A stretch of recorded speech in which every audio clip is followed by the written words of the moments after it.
இன்னைக்கு நம்ம என்ன பார்க்க போறோம்னா கிளாஸ்ரூம் ஆஃப் த எலிட். இது வரைக்கும் சீசன் 1ல இருந்து சீசன் 3 வரைக்கும் ரிலீஸ் ஆயிருக்கு. நான் வந்துட்டு பார்த்ததுல இந்த பெஸ்ட் என்னன்னு சொல்லுவேன். நிறைய பேருக்கு இந்த கதை பிடிச்சிருக்கலாம். சீசன் 4 வெயிட் பண்ணிட்டு இருக்கோம். நிறைய பேர் இருக்கலாம். பட் ஃபர்ஸ்ட் சீசன்லேருந்து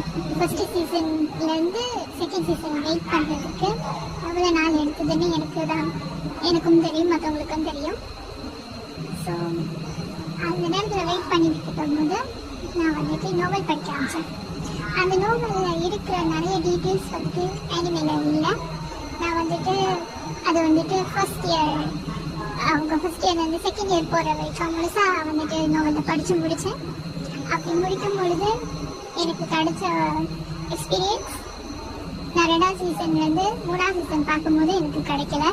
நிறைய விஷயம் வந்துட்டு இனிமேல் அந்த 13 எபிசோட்களை ஃபிட் பண்ணுறதுக்காக நிறைய ஸ்கிப் பண்ணியிருக்காங்க.